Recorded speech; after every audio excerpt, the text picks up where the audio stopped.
नमस्कार दोस्तों, बुल 365 में आपका स्वागत है। अगर आप चैनल में नए हो तो सब्सक्राइब, लाइक, शेयर ज़रूर करें और नोटिफिकेशन बेल को ज़रूर दबाएं ताकि आने वाले हर वीडियो का नोटिफिकेशन आपको मिलते रहे। दोस्तों, आज हम बात करेंगे निफ्टी 50 के अंतर्गत भारत की सबसे बड़े home decor company Asian paint के बारे में। एशियन पेंट का लास्ट डे प्राइस परफॉर्मेंस देखा जाए तो 3234 के भाव पर ओपन हुआ और 3274 पर बंद हुआ।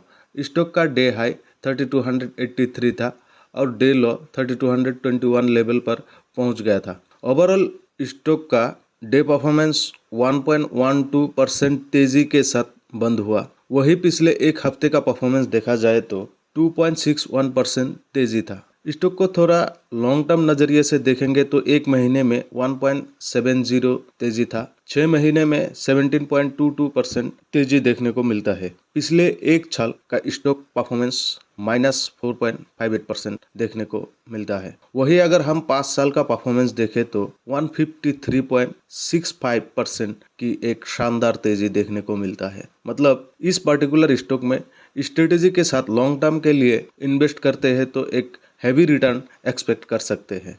उसके लिए स्टॉक का कुछ पैरामीटर्स चेक करना जरूरी है। बिना चेक किए अगर हम इन्वेस्ट करते हैं तो चीज़ें गलत हो सकता है, क्योंकि कुछ ऐसा रिटेल इन्वेस्टर है जो स्टॉक को बाय करने के बाद स्टॉक का रुझान नीचे की ओर देखने को मिलता है और बाद में पैनिक होकर हैवी लॉस के साथ एग्जिट करता है। तो ऐसी हालात से बचने के लिए हमें कुछ पैरामीटर्स जरूर देखना चाहिए। कंपनी का मार्केट कैप 3,14,000 करोड़ है। स्टॉक का 52 वीक हाई 3,582 है, जबकि 52 वीक लो 2,685 है। मतलब स्टॉक अभी 52 वीक हाई से नीचे की ओर 8% तक आ गया है। वही स्टॉक 52 वीक लो से तकरीबन 23% ऊपर ट्रेड कर रहा है। तो क्या स्टॉक और नीचे गिरने की चांस है या स्टॉक में अभी 52 वीक हाई को ब्रेक करने का पोटेंशियल है? इन सब चीजों को समझने के लिए हमें बिजनेस पर थोड़ा नजर डालना जरूरी है। तो चलिए एशियन पेंट की बिजनेस को थोड़ा देख लेते। एशियन पेंट नाम से ही पता चलता है कि भारत में ये कितनी दिग्गज कंपनी है। 80 से ज्यादा वर्षों से अपने देश में व्यापार कर रहा है और कंसिस्टेंटली ग्रोथ भी कर रहा है। वही 50 से अधिक वर्षों से लीडिंग पोजीशन में है। ग्रोथ की बात करें तो अपने सेक्टर में एशियन पेंट नंबर 1 पोजीशन में है। बिजनेस की बात करें तो company wall paints, wall coverings, waterproofings, texture paintings, wall stickers, mechanised tools, modular kitchens, sanitary ware, lightings, soft furnishings और पीवीसी विंडोज में काम करता है। सेगमेंट वाइज बिजनेस की बात करें तो Asian paint decorative business, home decor business और इंडस्ट्रियल बिजनेस में काम करता है। एशियन पेंट्स ग्रुप के अंतर्गत कुछ लीडिंग ब्रांड है, जैसे Asian Paints, Sleek, Berger, Weatherseal, एप्को, टॉपमैन, केडिस्को, साइप वगैरह शामिल है। वित्तीय वर्ष 2023 में 25 पेटेंट तैयार किए गए और 10 ग्रांटेड हो गए। इसी वर्ष में 22 न्यू प्रोडक्ट लॉन्च किए गए हैं और कंपनी के नाम कुल 49 पेटेंट है। कंपनी के भारत में 1.5 लाख से अधिक रिटेल टच पॉइंट है। इसके 42 शानदार होम स्टोर है। ये 60 से अधिक देशों में अपनी सेवाएं प्रदान करता है। कंपनी के पास तकरीबन 2.5 लाख से अधिक व्यावसायिक प्रभावशाली लोग हैं और 20,000 से ज्यादा सप्लायर बेस है। रेवेन्यू सोर्स की बात करें तो डेकोरेटिव बिजनेस से 84%, होम डेकोर बिजनेस से 4%, इंडस्ट्रियल कोटिंग से 3% और इंटरनेशनल ऑपरेशन से 9% रेवेन्यू अर्न करता है। कंपनी के भारत में कुल 11 और भारत के बाहर 17 मैन्युफैक्चरिंग फैसिलिटी है। कंपनी का अंकलेश्वर प्लांट BBS तक पहुंच गया है। जेनरेटिव स्टेज यानी कोटिंग क्षेत्र में दुनिया में पहला है। कंपनी के पास 27 आउटसोर्स प्रोसेसिंग सेंटर भी है। कंपनी अपनी ओवरऑल बिजनेस इंप्रूवमेंट के साथ साथ कुछ क्रिटिकल बैकवर्ड इंटीग्रेशन प्रोजेक्ट्स पर अगले 3 वर्षों में 8,750 करोड़ का निवेश की योजना बनाई है। तो आप समझ सकते हो स्टॉक में लॉन्ग टर्म विजन भी है। तो चलिए स्टॉक को लेकर हमारा स्ट्रेटेजी क्या होना चाहिए, क्या अभी सही टाइम रहेगा स्टॉक में एंट्री लेने का या और वेट करना चाहिए? स्टॉक की प्राइस परफॉर्मेंस देखने से पहले हम कुछ फंडामेंटल पैरामीटर्स पर नजर डालेंगे। कंपनी का मार्केट कैप 3,14,000 करोड़ है, जो कि लार्ज कैप कंपनी है। स्टॉक PE 67.4 है, ROC 34.4%। ये शानदार रिटर्न है इन्वेस्टर के लिए। उसी के साथ आरओई देखा जाए तो 27.7% है, बहुत ही बढ़िया है। डेट टू इक्विटी देखा जाए तो 0.12 है, जो कि ना के बराबर है कंपनी के मार्केट कैपिटलाइजेशन के हिसाब से। रिटर्न ओवर 3 इयर्स 19.5% है, जो एक शानदार रिटर्न है ओवरऑल मार्केट परफॉर्मेंस के हिसाब से। डिविडेंड के लिए स्टॉक का एक अच्छा ट्रैक रिकॉर्ड रहा है, 0.78% है। एक स्टॉक की ऐसी पॉजिटिव चीजें इन्वेस्टरों को अपनी ओर आकर्षित करता है। तो इतने सारे पॉजिटिव के बावजूद मुझे एक चीज बहुत ज्यादा खटक रहा है, वो है पीबी रेशियो, जो 19.6 है। अब यहाँ बुक वैल्यू देखा जाए तो 167, मतलब अपनी बुक वैल्यू से 19 टाइम से भी ज्यादा, तकरीबन 20 टाइम के करीब ट्रेड कर रहा है। इन्वेस्ट करने से पहले इन सब चीजों पर ध्यान देना रिटेल इन्वेस्टर के लिए बहुत जरूरी है। तो स्टॉक का क्वार्टरली रिजल्ट देखा जाए तो